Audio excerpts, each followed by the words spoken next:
નમસ્કાર વિદ્યાર્થી મિત્રો, સ્વાગત છે તમારું અમારી ગ્રો એજ્યુકેશન ગુજરાતી યુટ્યુબ ચેનલમાં. તો આજે આપણે ચેપ્ટર નંબર 1 અખિલ બ્રહ્માંડમાં જે કાવ્ય છે તેના રચયિતા છે નરસિંહ મહેતા. તેનું આજે આપણે સંપૂર્ણ સ્વાધ્યાય સોલ્યુશન કરવાના છીએ. કવિ પરિચયમાંથી પૂછાઈ શકે તેવા અગત્યના પ્રશ્નો પણ જોઈશું. કવિ પરિચયમાંથી અગત્યના પ્રશ્નો. 1. આદ્ય કવિ તરીકે કોને ઓળખવામાં આવે છે? જવાબ: આદ્ય કવિ તરીકે નરસિંહ મહેતાને ઓળખવામાં આવે છે. 2. અખિલ બ્રહ્માંડમાં કાવ્યના રચયિતા કોણ છે? જવાબ: અખિલ બ્રહ્માંડમાં કાવ્યના રચયિતા નરસિંહ મહેતા છે. 3. પ્રભાતિયા કયા છંદમાં લખાયેલા છે?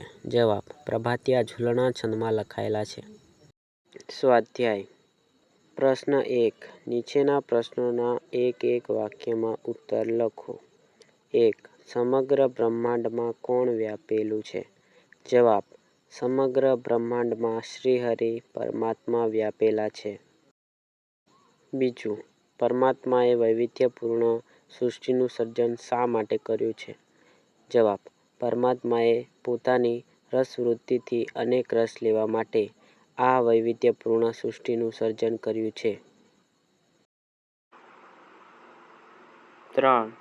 અખિલ બ્રહ્માંડમાં કાવ્યમાં વેદ અને સ્મૃતિશાસ્ત્રો શું કહે છે? જવાબ: અખિલ બ્રહ્માંડમાં પદ્યમાં વેદ અને સ્મૃતિશાસ્ત્રો એમ કહે છે કે જેમ સુવર્ણ એક જ છે પણ ઘરેણાંના આકાર અલગ અલગ છે, એમ શ્રીહરિ એક જ છે પણ જુદા જુદા રૂપે દેખાય છે.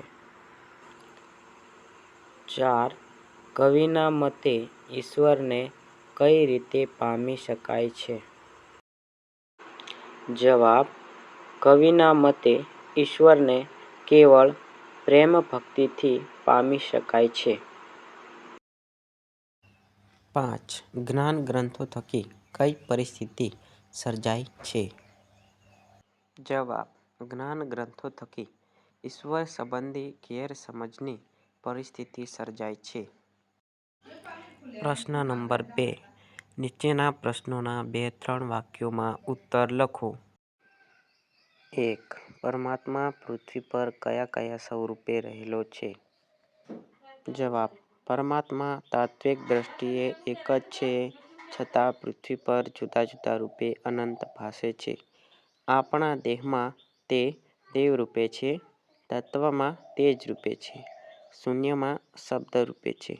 પૃથ્વી ઉપર પવન, પાણી તેમજ ભૂમિ રૂપે અલગ અલગ દેખાતો પરમાત્મા એક જ છે, તત્વરૂપે વ્યાપી રહેલો છે. 2. સોનું તો આખરે સોનું જ છે એવું જાતે કહી શકાય? જવાબ: સોનામાંથી અનેક કાટના ઘરેણાં બને છે. આપણે સોનામાંથી બંગડી, પાયલ, ચેઇન, કડલા વગેરે આકાર આપીએ પણ આખરે તો એ સોનાના વિવિધ સ્વરૂપો જ છે.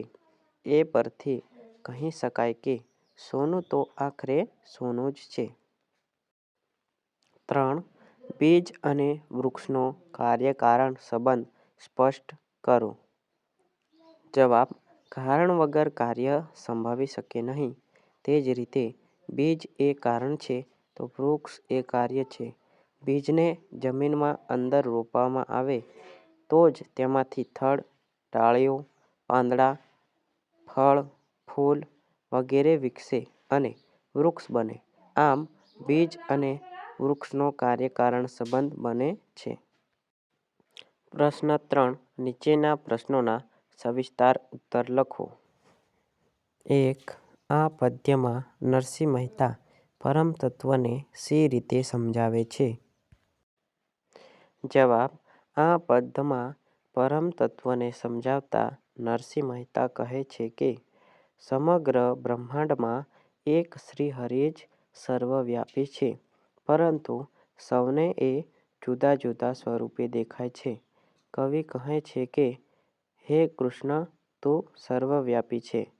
જેમ કે તું પવન છે, પાણી છે, ભૂમિ છે, તું જ આકાશમાં વૃક્ષ થઈને વિસ્તરી રહ્યો છે. તે જ આવી સુંદર રચના કરી છે. એ જ આશા એ તો શિવમાંથી જીવ થયો છે.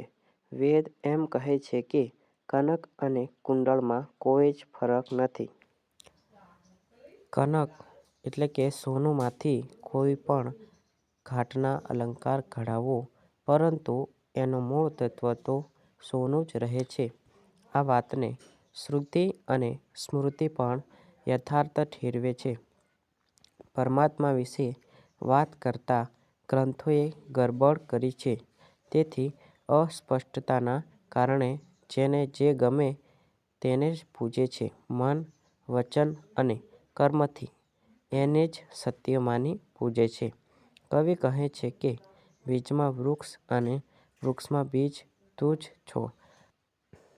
અંતમાં કવિ કહે છે કે હકીકત એ છે કે મનથી શોધ કરતાં સમજાયું કે ફક્ત પ્રેમથી જ પરમાત્માને પામી શકાય છે. પરમાત્માનો સાક્ષાત્કાર કેવળ પ્રેમ ભક્તિથી જ થઈ શકે છે. બીજું સમજાવો. ગ્રંથે ગરબડ કરી વાત નવ કરી ખરી. જેને જે ગમે તેને પૂજે. મન, વચન, કર્મ આપ માની લહે. સત્ય છે એ જ મનમાં એમ સૂઝે. જવાબ. જ્ઞાનીઓએ પૌરાણિક ગ્રંથોમાં પરમાત્મા સર્વવ્યાપી છે એમ સમજાવ્યું છે, પરંતુ પરમાત્મા વિશેની વાત કરવામાં શાસ્ત્રોએ ગરબડ ઊભી કરી છે. તેથી જેને જે ગમે તે રીતે પોતાની બુદ્ધિ પરમને તેનું અર્થઘટન કરી ભક્તિ કરે છે. તેથી પોતાને જે ગમે તેને મન, વચન, કર્મથી તેને જ સ્વીકારી લે છે અને તેને ભગવાન માની પૂજે છે.